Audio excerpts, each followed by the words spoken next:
Hello students, आज हम आपकी थर्ड यूनिट का लास्ट चैप्टर शुरू करने जा रहे हैं। श्री अरबिंदो घोष। अरबिंदो घोष एक महान राजनीतिक विचारक थे जिन्होंने भारत को स्वतंत्रता करवाने में एक महत्वपूर्ण भूमिका अदा की।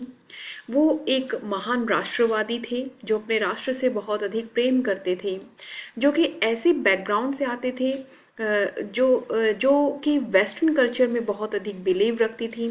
इसके बावजूद भी वो भारतीय मिट्टी से जुड़े रहे और भारत की स्वतंत्रता करवाने में बहुत बड़ी अहम भूमिका निभाई। वो बहुत प्रतिभाशाली व्यक्तित्व के धनी थे। उन्होंने भारतीय सिविल सर्विस के एग्ज़ाम को पास किया। इसके अलावा बहुत सारी यूरोपियन भाषाओं के वो ज्ञाता रहे। एक महान कवि थे, एक लेखक थे। आप अपने जो बुक के 8 इंडियन थिंकर्स पढ़ने वाले हैं, उनमें अरबिंदो घोष एक ऐसे व्यक्ति हैं, ऐसे राजनीतिक चिंतक हैं जिन्होंने सबसे अधिक पुस्तकें लिखी हैं, तो वो एक महान लेखकों की श्रेणी में भी आते थे। तो ये एक परिचय है हमारे आज के राजनीतिक चिंतक का। इसके अलावा मैं 2 कोटेशन भी बताना चाहूँगी। एक रोमन रोला की है, दूसरी फ्रेडरिक स्पिलबर्ग की। रोमिल रोड़ा अरविंद घोष के बारे में कहते हैं कि वो भारतीय राजनीतिक चिंतकों के एक राजकुमार हैं।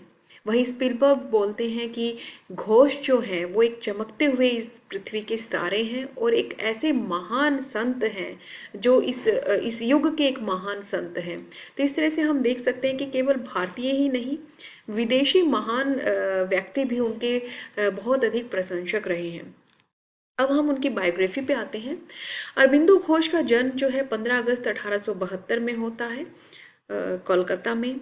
उनके पिता डॉक्टर कृष्ण धन थे, जो कि एक बहुत ही फेमस सर्जन हुआ करते थे, असिस्टेंट सर्जन थे रंगपुर, जो है बंगाल के रंगपुर ज़िले में।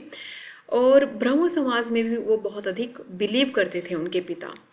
देखिए, उनके पिता जो है बहुत ही इन्फ्लुएंस थे, बहुत इंस्पायर थे, बहुत ज़्यादा उनके ऊपर प्रभाव था पश्चिमी संस्कृति का। वो चाहते थे कि उनका जो परिवार है वो भी पश्चिमी संस्कृति को अच्छे से पहचाने।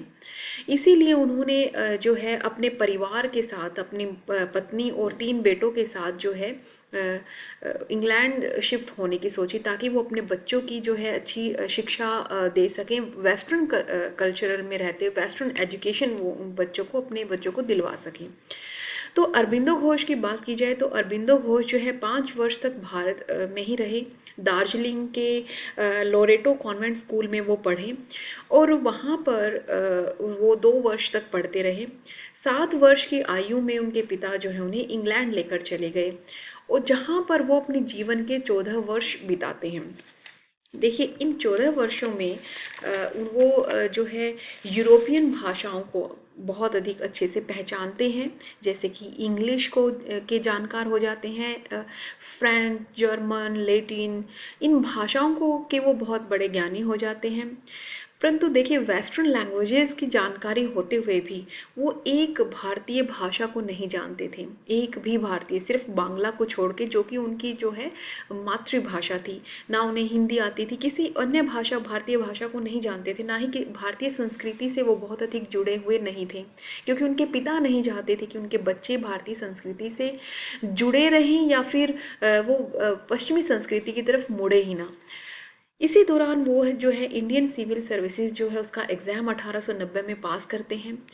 एग्ज़ाम देखिए, वो एग्ज़ाम पास करते हैं। 250 जो लोग हैं उनमें 11वें स्थान पर वो आते हैं। आपको पता ही होगा कि इंडियन सिविल सर्विसेज के एग्ज़ाम भारत में ना होकर इंग्लैंड में होते थे और बहुत ही कठिन थे, और पूरा जो सिलेबस होता था वो यूरोप का होता था, ना कि भारत की किसी भाषा का या भारत के किसी सब्जेक्ट से रिलेटेड सिलेबस होता था। तो बहुत ही कठिन परीक्षा थी। उसमें वो 11th रैंक लेकर आते हैं, लेकिन उनको घुड़सवारी अच्छे से नहीं आती है, तो इसमें वो फेल हो जाते हैं और फाइनल सिलेक्शन वो इंडियन सिविल सर्विसेज में नहीं ले पाते हैं। देखिए, वो बहुत दूर थे इंडियन कल्चर से, लेकिन जल्द ही उनके अंदर जो है राष्ट्रवादी विचार उभर कर आने लगे। राष्ट्रवादी विचार उभरने के पीछे 3 कारण हैं। देखिए, 11 वर्ष की उम्र में एक तो वो मानते हैं कि उन्हें विजन्स आने शुरू हो गए थे भारतीय संस्कृति को लेकर, भारत माता को लेकर, और 14 वर्ष की उम्र में वो कहते हैं कि मैंने टारगेट कर लिया था कि मैं भारत की आज़ादी में अपना बढ़ चढ़ कर योगदान दूंगा। तो मैं 3 कारणों की बात कर रही थी क्योंकि वो क्यों राष्ट्रवादी बने, क्यों यूरोप में रहते हुए यूरोपियन कल्चरल और लैंग्वेज को जानते हुए भी वो क्यों भारत के नज़दीक आने लगे, भारत की स्वतंत्रता के लिए छटपटाने लगे। देखिए, पहला रीज़न उनके खुद पिता ही थे। उनके पिता जब भारत में थे तो वो बांग्ला भाषा में अपनी बेटी को बहुत सारे पत्र लिखते थे और बताते थे किस प्रकार से ब्रिटिशर्स की अत्याचारी जो नीतियां हैं वो भारतीयों को किस तरह के भारतीयों के लिए अनुचित हैं, भारतीयों के ऊपर किस प्रकार से विभिन्न तरीकों से भारतीयों का शोषण कर रहे हैं ब्रिटिशर्स। वो कई सारी जो मैगजीन थी उनकी कटिंग काट काट कर अरविंदो घोष को लेटर के साथ भेजते थे। खासतौर पर बांग्ला मैगजीन बहुत अधिक फेमस थी उस टाइम। उसके बहुत सारे राष्ट्रवादी जो लेख हैं, दादा भाई नौरोजी के लेख हुआ करते थे, बहुत सारे ऐसे स्वतंत्रता सेनानियों के, उनके लेख काट काट कर वो जो है अरविंदो घोष को देते थे। तो इससे अरविंदो घोष बहुत इंस्पायर हुए। दूसरा, वो जब कैम्ब्रिज में पढ़ रहे थे उसी दौरान वो एक संस्था के साथ जुड़ गए, इंडियन मजलिस, भारतीय मजलिस करके इम्पोर्टेंट है, एमसीक्यू में बहुत बार पूछ लिया जाता है कि इंडियन मजलिस से कौन जुड़े हुए थे। तो अरबिंदो घोष इंडियन मजलिस से जुड़ जाते हैं और वहाँ पर क्या है, वो एक ऐसी संस्था है जहाँ पर डिस्कशन होता है आपस में भारत की परिस्थितियों को सुधारने को लेकर। इसी दौरान एक वो गुप्त जो है क्रांतिकारी संस्था के साथ जुड़ जाते हैं, द लोटस एंड डैगर। ये भी बहुत इंपॉर्टेंट एमसीक्यू है, कई बार पूछा जाता है कि इस संस्था से कौन जुड़े हुए थे। तो इस संस्था के साथ भी अरबिंदो घोष जुड़ जाते हैं और फाइनली इस संस्था के साथ जुड़ते हुए उनको रियलाइज़ होता है कि अब उन्हें भारत जाना चाहिए और भारत की स्वतंत्रता में उन्हें योगदान देना चाहिए। तो वो भारत 1893 में आ जाते हैं और अब जैसे वो भारत में आते हैं भारत की सेवा करने के लिए, जो बड़ौदा रियासत है उसके राजा सयाजीराव गायकवाड़ जो है वो अरबिंदो घोष को अपने रियासत में जो है department of survey and settlement में एक जॉब ऑफर करते हैं, जिसको अरबिंदो घोष एक्सेप्ट कर लेते हैं और सोचते हैं कि वो इस जॉब के साथ साथ जो है बहुत सारे कार्य कर सकते हैं भारत की स्वतंत्रता में योगदान देने के लिए। तो इस तरह से वो बड़ौदा रियासत में काम करना शुरू कर देते हैं। मैं यहाँ पर एक पिक्चर दिखा रही हूँ, देखिए उसके मिडल में जो है ये बड़ौदा रियासत के राजा हैं और साथ में ही इनकी अरबिंदो घोष बैठे हुए हैं।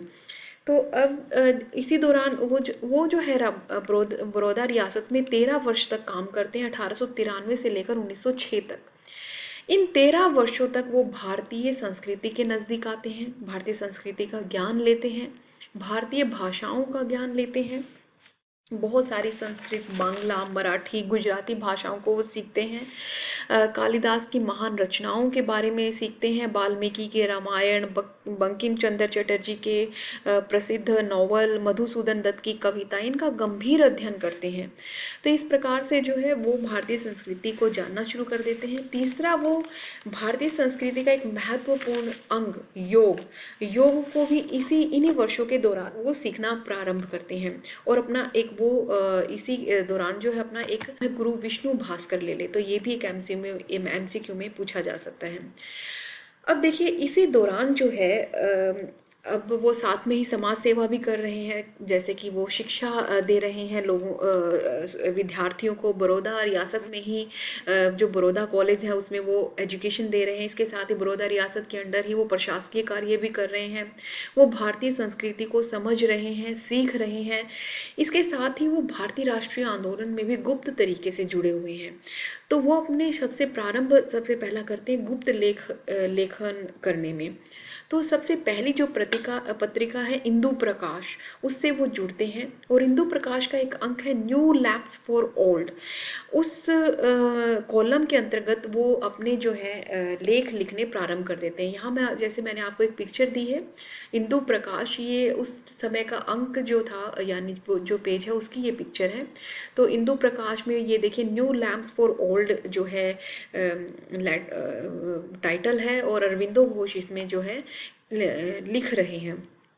तो इस प्रकार लिखना प्रारंभ कर देते हैं। देखिए, इस जो है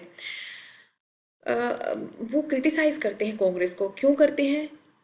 इस दौरान वो कांग्रेस को क्रिटिसाइज करते हैं और क्रिटिसाइज करने का मुख्य कारण ये होता है कि कांग्रेस की जो नीतियां हैं वो उन्हें बिल्कुल भी पसंद नहीं आती और वो कहते हैं कि जो अनुनय विनय प्रार्थनाएं प्रस्ताव पेश करना, हाथ जोड़कर आप याचनाएं करते हैं ब्रिटिशर्स के सामने, ब्रिटिश गवर्नमेंट के सामने, और वो सुनती नहीं है, इन सब चीज़ों नहीं मिलने जा रही।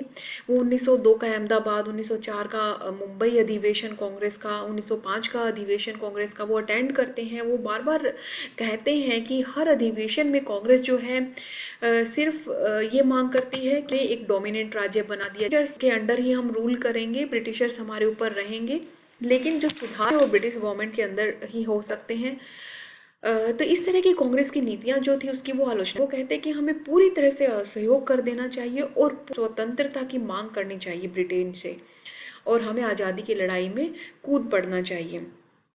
और ये जो है वो बड़ौदा रियासत के दौरान रहते हुए वो जो है काफ़ी सारे क्रांतिकारी ग्रुप से भी जुड़े हुए थे, और इंदु प्रकाश में लिखते हुए यहाँ पर जो है वो क्रिटिसिज्म कर रहे हैं कांग्रेस का। तो ये बहुत सारे कांग्रेस के लीडर्स को ये बात पसंद नहीं आती है और ये को चुप करवाना चाहते हैं। खास तौर पर गोविंद रानाडे जो है इंदु प्रकाश के जो चीफ एडिटर के पास पत्र लिखते हैं और कहते हैं कि जो अरविंदो घोष है उनको मना कीजिए, वो कांग्रेस के खिलाफ इस तरह की बातें ना करें। तो इस चीज़ से जो है अरविंदो घोष परेशान हो जाते हैं, आलोचक बन जाते हैं, और जो आने वाले 40-45 वर्षों तक वो कांग्रेस के आलोचक के तौर पे ही काम करते हैं कि जो है कांग्रेस के लोग इतने बायस्ड हैं कि उनको अपनी बात भी नहीं रखनी है। अब हम चलते हैं आगे। तो जतिन बनर्जी एक ब्रिटिश सेना के अंदर ही एक जतिन बनर्जी नाम के एक बंगाली उनके मित्र होते हैं। उनके साथ वो मिलकर गुप्त तौर पर सेना बनाने का काम करते हैं और सोचते हैं कि वो एक दिन जो है क्रांति करेंगे। युवा क्लब बनाते हैं, बहुत सारे अनुशीलन समिति के साथ जुड़ जाते हैं। वो इन सब क्लबों युवाओं को प्रोत्साहित करने, असहयोग आंदोलन असहयोग की बहुत सारी नीतियां बनाने में जो है अरबिंदो घोष जुड़ जाते हैं ताकि भारत की आज़ादी ली जा सके। तो इस दौरान वक्त कि अरबिंदो घोष किसी प्रकार से नीतियाँ पता चल जाने के बाद ब्रिटिशर्स नहीं चाहते कि अरबिंदो घोष और आगे जाके अच्छा काम करें, तो वो जो है ही जो है अरबिंदो घोष को रोकने का प्रयास करते हैं बहुत सारे माध्यमों को द्वारा। 1906 तक देखिए बड़ौदा रियासत में रहते हैं। 1906 के समय में एक ऐसी स्थिति आ जाती है जब अरबिंदो घोष को जो है मूव करना पड़ता है। वो जो है बड़ौदा रियासत को छोड़कर कलकत्ता आते हैं भारतीय स्वतंत्रता देते हुए। उनको अब पता चल जाता है कि ना किसी क्लब के माध्यम से, ना किसी समिति के माध्यम से, ना ही गुप्त तरीके से बोरोनो पार्टिसिपेट करते स्वतंत्रता दिलवा सकते, क्यों ना मैं कोलकाता उस टाइम जो कि भारतीय क्रांति का, भारतीय स्वतंत्रता आंदोलनों का एक जन्म स्थल था, तो वो है। तो 1906 में वो बड़ौदा रियासत नौकरी को छोड़ देते हैं और वो कलकत्ता में आ जाते हैं। और उसी दौरान आपको पता होगा 1905 में बंगाल विभाजन होता है। लॉर्ड कर्जन बंगाल को दो भागों में विभाजित कर देते हैं। जो पश्चिमी प्रांत है वो हिंदू बहुल है, जो पूर्वी प्रांत है जो वो मुस्लिम बहुल है। इस तरह हिस्सों में धर्म के आधार पर बांटने का प्रयास करते हैं लोग। विरोध हो रहा है व्यापक तरीके से पूरे भारत में। वो सबसे महत्वपूर्ण परिस्थिति मानते हैं कि ये सबसे अनुकूल समय है कि मैं स्वतंत्रता आंदोलन में कूद पड़ूं। बंगाल विभाजन का विरोध करने के लिए वो जो है कलकत्ता आ जाते हैं और वहाँ पर आकर वो एक जो है मैगजीन के एडिटर बन जाते हैं। मैगजीन का नाम है वंदे मातरम। यहाँ पर मैंने एक पिक्चर भी आपको दिखाया है। यहाँ आप देख सकते हैं